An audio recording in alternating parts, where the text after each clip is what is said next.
ఒకవైపు యుద్ధం, మరోవైపు ప్రకృతి సంక్షోభం నేపథ్యంలో ఎన్నడూ చూడని స్థాయిలో నిత్యావసరాల ధరలు మండిపోతున్నాయి.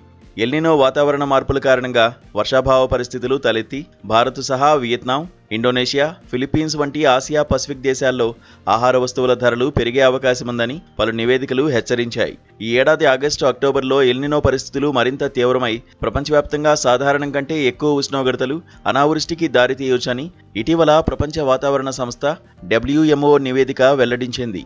ఎల్నినో కారణంగా వర్షపాతం గణనీయంగా తగ్గడం, వ్యవసాయ దిగుబడులు క్షీణించడం, జల విద్యుత్ ఉత్పత్తి తగ్గడం, అడవుల్లో కార్చిచ్చులు వంటి ఇబ్బందులు ఎదురవుతున్నాయని తెలిపింది. జీడీపీలో వ్యవసాయంపై ఎక్కువగా ఆధారపడే దేశాలు, వినియోగదారులు ఆహార ధాన్యాల కొనుగోలుపై ఎక్కువ భాగం ఖర్చు చేసే ప్రాంతాలు ఈ ఎల్నినో వల్ల తీవ్రంగా ప్రభావితమవుతాయని WHO నివేదిక పేర్కొంది.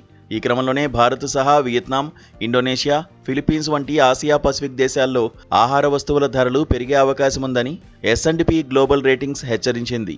2026 జూలై నాటికి భారత్లో పుష్కలంగా ఉన్న ఆహార ధాన్యాల నిల్వలతో ఈ ధరల పెరుగుదల నుంచి సత్వర ఉపశమనాన్ని పొందవచ్చని S&P పేర్కొంది.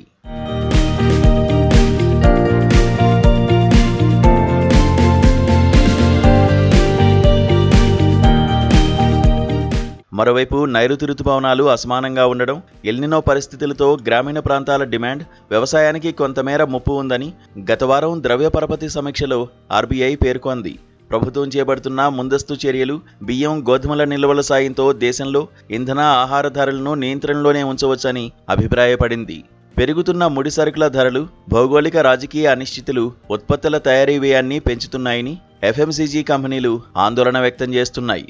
దీనికి ఎల్నినో కూడా తోడైందని పేర్కొన్నాయి. దీంతో కంపెనీల మార్జిన్లపై ప్రభావం పడుతుండటంతో ప్రముఖ FMCG కంపెనీలు సెప్టెంబర్ త్రైమాసికంలోనూ ధరల పెంపునకు సిద్ధమవుతున్నాయి.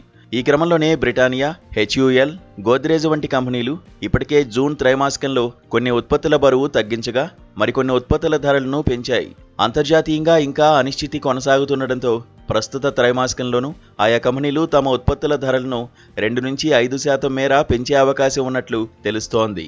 హిందుస్థాన్ యూనిలీవర్ కూడా ఇప్పటికే తమ ఉత్పత్తుల ధరలను పెంచింది. సెప్టెంబర్ త్రైమాసికంలో ద్రవ్యోల్బణం 2 నుంచి 5% పెరిగే అవకాశముందని, దానికి అనుగుణంగా దశలవారీగా ధరలను పెంచుతామని కంపెనీ CEO ప్రియా నాయర్ వెల్లడించారు.